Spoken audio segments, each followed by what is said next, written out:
Katika mitaa ya jiji lenye shamra-shamra, aliishi binti mmoja aliyeitwa Vero.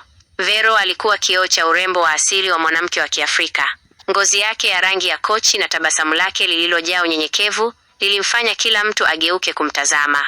Alikuwa na mtindo wa kipekee wa mavazi. Mara nyingi alionekana amevalia magauni marefu ya vitambaa vya gharama yaliyoshonwa kwa nakshi za Kiafrika, na wakati mwingine alipendelea sketi fupi za rangi zinazong'aa zilizompa mwonekano wa kisasa na mchangamfu.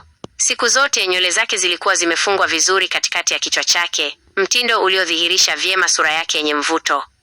Kukutana kwa bahati siku moja, akiwa amevalia sketi fupi ya maua ya machungwa na shati jeupe lililomkaa vyema, Vero alikuwa akichagua matunda sokoni kwa umakini mkubwa. Hapo ndipo Lucas, kijana mtanashati na mwenye busara, alipomwona kwa mara ya kwanza.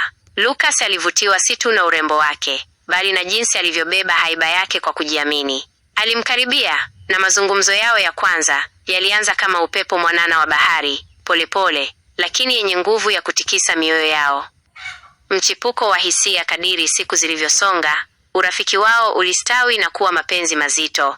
Walitumia muda mwingi kwenye bustani za kijani, wakizungumza juu ya ndoto zao.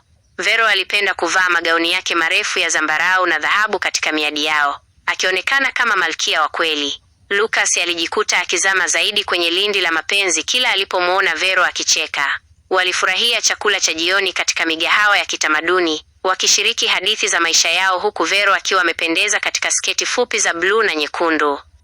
Changamoto na ushindi kama ilivyo kwa safari yoyote ya mapenzi, mawingu ya majaribu yalianza kutanda. Maisha yaliwaletea changamoto za kifedha na shinikizo za kazi. Hata hivyo, badala ya kutengana, Vero na Lucas walichagua kuwa nguzo ya mwenzake. Wakati mmoja Lucas alipougua sana, Vero alikuwa naye usiku na mchana, akimhudumia kwa upendo huku akiwa amefunga nywele zake kwa unyenyekevu akitugua. Upendo wao ulipitia moto na kutoka ukiwa safi kama dhahabu. Walishirikiana katika kila jambo, kuanzia kupika jikoni hadi kusaidiana katika miradi ya ujenzi wa maisha yao ya baadaye. Ahadi ya milele siku ya kilele ilifika pale Lucas alipoamua kuwa hawezi kuishi bila Vero. Katika fukwe za bahari, huku jua likizama na kutoa rangi ya chungwa angani, Lucas alipiga goti. Vero, akiwa amevalia gauni lake refu lenye rangi za kifalme, alitokwa na machozi ya furaha na kusema, "Ndiyo." Walifunga ndoa katika sherehe kubwa ya kitamaduni iliyopambwa na rangi za dhahabu na nyeupe. Vero aling'ara kuliko wakati mwingine wowote, akiwa amefunga nywele zake katikati kwa mtindo uliopambwa na taji la maua asilia. Maisha ya furaha, maisha yao ya ndoa yalibarikiwa na watoto wazuri, na nyumba yao ilijaa kicheko.